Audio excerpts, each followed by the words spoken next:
안녕하십니까. JTB 8시 뉴스입니다. 탄소 산업 주도권을 놓고 치열하게 경쟁을 펼치던 전라북도와 경상북도가 지난 4월 정부의 지원을 더 이끌어내기 위해 협력하기로 결정했는데요. 기대한 것과 달리 전북이 정부의 지원을 받지 못하고 경북에 밀릴 처지에 놓였습니다. 보도에 송창용 기자입니다. 지난 4월 전라북도와 경상북도가 탄소 산업을 함께 추진하기로 했습니다. 전북의 메가탄소밸리 사업과 경북의 탄소 성형 클러스터 사업을 광역 사업으로 묶어 정부의 지원을 건의했습니다. 전라북도는 경북과의 협력으로 탄소 성형 클러스터에 비해 한 발 뒤처진 메가탄소밸리의 사업의 속도가 빨라지고 정부의 지원을 더 이끌어낼 것으로 기대했습니다. 올해 탄소밸리 1단계 사업이 완성이 마무리가 되면 내년도 2단계 사업이 바로 추진될 수 있다는 거예요. 중단 없이 추진될 수 있다는 거예요. 이게 아주 가장 큰 기대 효과라고 지금 볼 수 있습니다. 하지만 기대와 달리 내년도 정부 예산에 메가탄소밸리 사업비가 한 푼도 반영되지 않았습니다. 예비 타당성 조사 결과가 나오지 않았기 때문입니다. 11월쯤에 나오지 않을까 이렇게 저희들은 예상을 합니다. 그것만 나오면은 바로 좀 이게 투표할 예산 편성이 되도록 하는 지금 시스템을 갖춰놓고 있다고. 메가탄소밸리 사업에만 목매고 있는 전북과 달리 경북은 탄소 산업 기반을 착실히 닦고 있습니다. 탄소 성형 클러스터가 예정된 구미 국가 5산업단지를 50% 넘게 조성하고 내년 3월 분양을 준비하고 있습니다. 도래 협력사들 대거 들어옴으로 해서 거기서 생산되는 자동차 부품이라든지 전자의료기기 각종 철을 대체할 수 있는 많은 산업들이 오공단으로 대거 들어오게 될 겁니다. 전라북도가 내년도 탄소 산업 예산을 확보하지 못하면서 관련 사업이 중단되는 것은 물론 경북과의 경쟁에서 뒤처질 위기에 놓였습니다. JTB 뉴스 송창용입니다.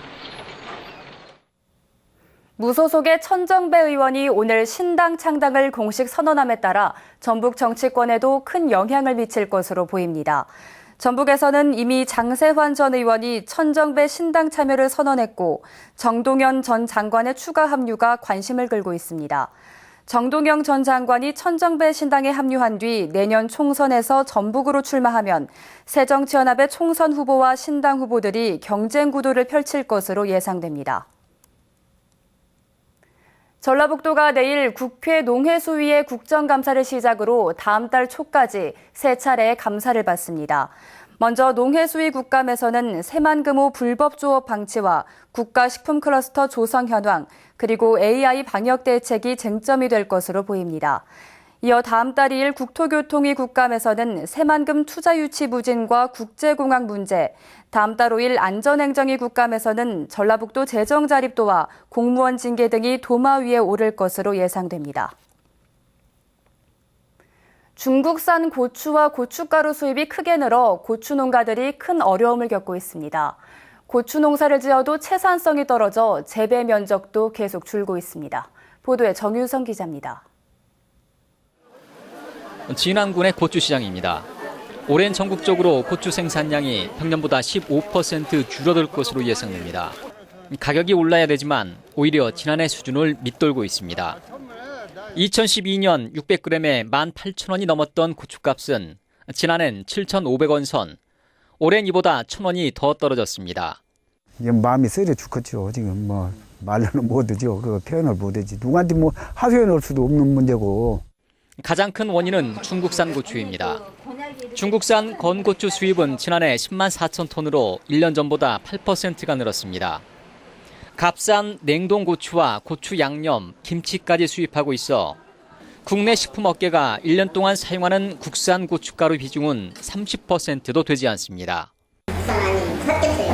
한국산 국산. 같이 섞어서 매운기도 알맞게 해서 이렇게 국산 고추의 소비가 줄어들어 생산성이 떨어지자 전북의 고추 재배 면적은 지난 10년 만에 40%나 줄었습니다. 저희 국산 고추가 갈 데가 없어진 거죠. 그러다 보니까 결론적으로 가격이 하락이 됐고 그 원인이 결국 농가 소득으로 이어지다 보니까 결국은 고추 재배에 대해서는 메리트가 없어진 거죠. 값싼 중국산에 밀려 국산 고추의 재배 기반이 무너지고 농가 소득까지 줄고 있어 국산 고추의 소비를 늘릴 수 있는 중장기 대책이 시급해 보입니다. JTB 뉴스 정유상입니다. 지난해 전북개발공사와 12곳의 출연기관이 빚더미 속에서도 12억 원이 넘는 성과급을 지급한 것으로 드러났습니다. 새정치연합 황주웅 의원의 분석 결과 부채가 5천억 원이 넘는 전북개발공사는 임직원 성과급 총액이 3억 1천만 원이었고 부채가 52억 원인 전북테크노파크는 2억 5천만 원의 성과급을 주는 등 전북의 13군데 공기업과 출연기관에 12억 원의 성과급이 지급됐습니다. 한국니트산업연구원은 기관장 업무 추진비가 4,700만 원으로 부채기관 가운데 가장 많았습니다. 황 의원은 공공기관의 방만한 경영을 서둘러 개선해야 한다고 주장했습니다. 2년 전 고창군이 신청을 받아주지 않아 중단된 건설 폐기물 처리장 건설 사업이 다시 추진될 것으로 보입니다. 사업자가 행정소송을 제기해 1심에서 이겼기 때문인데요. 주민들의 반발이 큽니다. 정원익 기자입니다. 고창의 한 야산입니다. 2년 전 한 업체는 이곳에 건설 폐기물 처리장 건립 허가 신청을 냈습니다. 하루에만 1,600톤의 폐기물을 처리하는 규모입니다. 주민들이 강하게 반대하자 고창군은 환경 보존 등을 이유로 허가를 내주지 않았습니다. 이 청정 지역에 그게 생긴다는 것은 전혀 고창군하고 이게 배치되는 상황이에요. 그래서 아마 생물권 보전지역도 그러고 농민들이 살아야 되고. 그러나 사업자가 제기한 행정소송에서 1심 법원이 고창군의 재량권 남용이라며 사업자의 손을 들어줘 2년 만에 사업을 다시 추진할 수 있게 됐습니다. 지난해 인근의 대규모 양돈장이 들어서려는 걸 법정 다툼을 통해 어렵게 막아낸 주민들은 당혹감을 감추지 못합니다. 엄청 큰 충격이었고 답답한 마음을 금할 수가 없었죠. 보전하고 갖고 오려고 그러는데 이런 폐기물이 들어온다는 것은 너무 가슴 아프고. 법원은 조만간 현장 검증을 한 뒤 다음 달 2심 판결을 내릴 예정입니다. 고창군은 주민들과 함께 끝까지 처리장을 막겠다는 입장입니다. 유네스코 생물권 보존 지역으로 지정되어 있다. 깨끗하게 유지해야 된다. 후손에게 이 깨끗한 환경을 잘 물려줘야 된다. 그런 입장을 고수하는데. 마을 주변에 건설 폐기물 처리장이 다시 추진되면서 주민들의 불만이 커지고 있습니다. JTB 뉴스 정원익입니다. 경기 침체로 도시가스 요금을 제때 내지 못해 공급이 중단되는 경우가 크게 늘고 있습니다. 지난해 전북의 도시가스 요금 체납 건수는 2만 1천여 건으로 2013년보다 3배 가까이 늘었습니다. 이에 따라 도시가스 공급 중단은 2013년 900여 건에서 지난해 1,700여 건으로 2배 가까이 늘었습니다. 낮에도 선선한 가을바람이 불면서 오늘도 청명한 날씨가 이어졌는데요. 휴일을 맞아 축제 현장에는 많은 나들이객들이 찾았고 농촌 들녘에서는 한 해 농사의 수확이 시작됐습니다. 휴일 표정 조창현 기자입니다. 빨갛게 익은 사과를 따는 체험객들의 손길이 분주합니다. 가을에만 맛볼 수 있는 수확의 기쁨에 얼굴엔 환한 웃음꽃이 핍니다.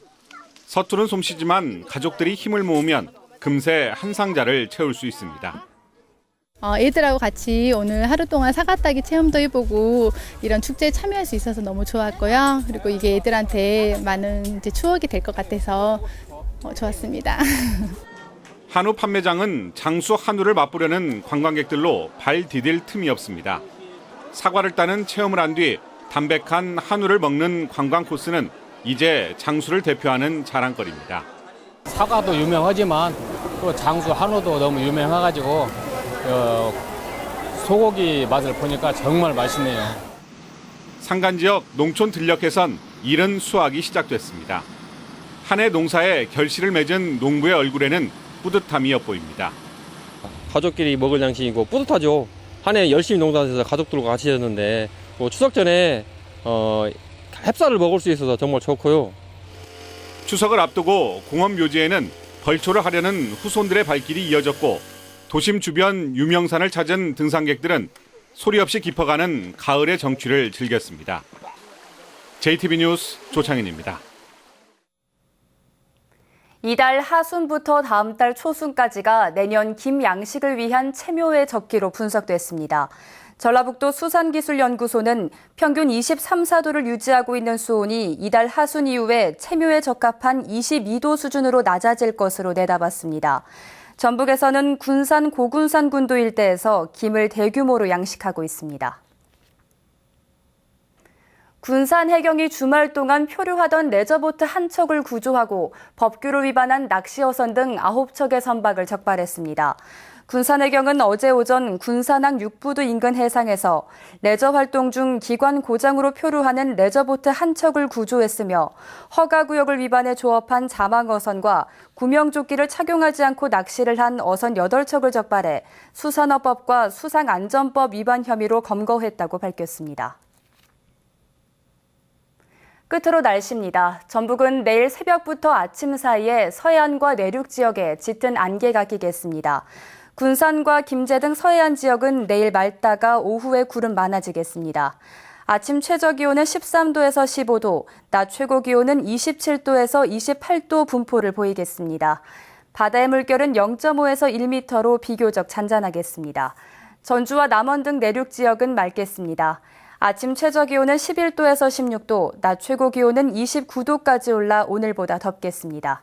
전주기상지청은 당분간 맑고 청명한 가을 날씨가 이어지겠지만 일교차가 큰 만큼 건강관리에 유의해 줄 것을 당부했습니다.